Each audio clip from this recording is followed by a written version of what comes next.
Concepts ہیں عبادت کے. ہماری جو بھی ہم عبادات کرتے ہیں نا، صرف ریچول نہیں، عبادت کا مطلب ہے عبودیہ، یعنی رب کا عبد بن جانا، اس کو واقعی میں ایسا معبود مان لینا کہ جس کی میں سرکشی بھی چھوڑ دوں، عاجزی میں بھی آ جاؤں اور اس کی محبت میں ڈوب جاؤں. اس کے علاوہ کسی کی محبت وہ جگہ نہ لے سکے. جو باقی ساری محبتیں عارضی ہیں، دائمی، ابدی، ایکسٹریم، پرماننٹ، ایور لاسٹنگ.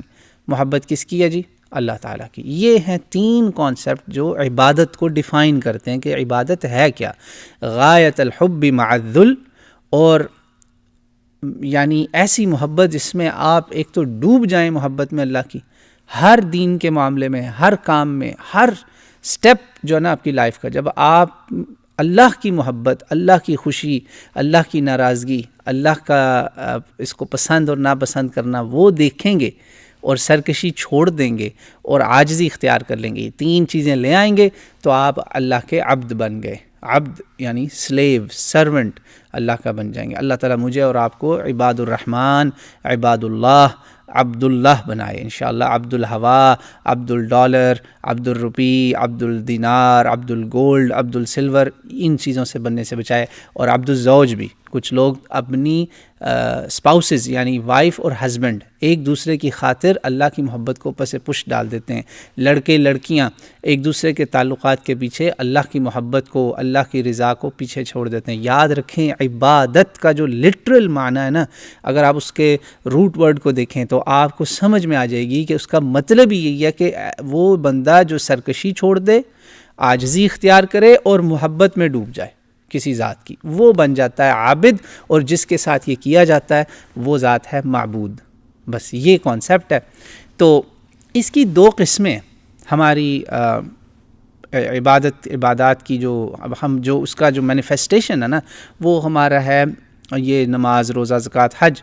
بنیادی طور پر ذکر، اذکار، یہ سارا کچھ ہر سٹیپ پہ جو آپ ذکر کرتے ہیں، کھانا کھانے سے پہلے، باتھ روم جانے سے پہلے، باتھ روم سے آنے کے بعد، وضو کرنے سے پہلے، وضو کرنے کے بعد، گاڑی میں بیٹھنے سے پہلے، گاڑی چلتی ہوئی اگر وہ اونچائی پہ جا رہی، نیچے جا رہی، ان سارے کاموں میں ہم جو کر رہے ہیں نا اللہ کی اطاعت کے ساتھ، اور جو ہم الفاظ بولتے ہیں، یہ سب عبادت کی قسمیں. نماز، روزہ، زکوٰۃ، حج تو سب جانتے ہی ہیں. عبادات کے اندر نا بات آپ بیسک نوٹ کر لیں کہ 2 قسمیں، یہ جو ہم نے اپنا رشتہ اللہ کے ساتھ سمجھا نا ابھی، اس کے 2 پہلو ہیں.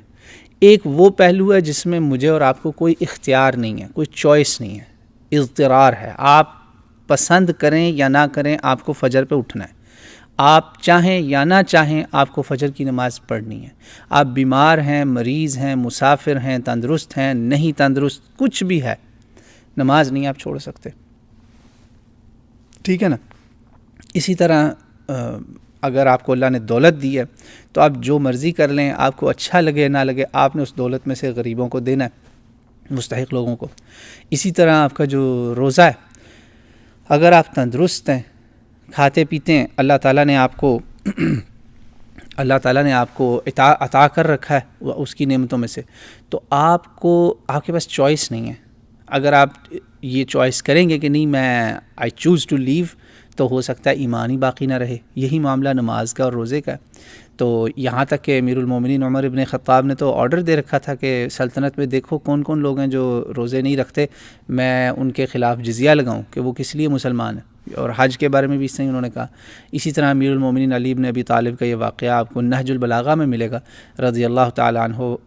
آپ نے دیکھا کچھ لوگ روزہ نہیں رکھ رہے، تو آپ نے ان سے پوچھا کہ روزہ کیوں نہیں رکھ رہے، تم کون ہو؟ تم اہل کتاب ہو؟ کہا نہیں. اہل جزیہ تم نہیں ہو، اہل کتاب نہیں ہو، ذمی نہیں ہو. تم بیمار ہو؟ نہیں. تندرست ہٹے کٹے لوگ بیٹھے ہیں. تو کہا روزہ کیوں نہیں پھر رکھ رہے؟ تو ایسے لوگوں کو جب انہوں نے کہا نا نہیں بس ہم آپ کو مانتے ہیں انتا و انتا، تو علی بن ابی طالب نے کہا حاشا للہ. آپ کانپنے لگے اللہ کے خوف سے، اپنے گھوڑے سے آپ نیچے اترے اور زمین پہ لیٹ گئے. انہوں نے کہا تم مجھے اللہ سے ملا رہے ہو، بیڑا غرق ہو گیا تم لوگوں کا. ظالمو، تم نے مجھے اللہ سے ملا کے سمجھا. یہ تم نے کیسے سمجھا کہ تمہیں روزے کی چھوٹ مل گئی صرف اس لیے کہ تم مجھے ماننے لگے ہو؟ یہ وہ نصیریہ اور ان کے رد میں یہ بات نہج البلاغہ میں ملتی ہے.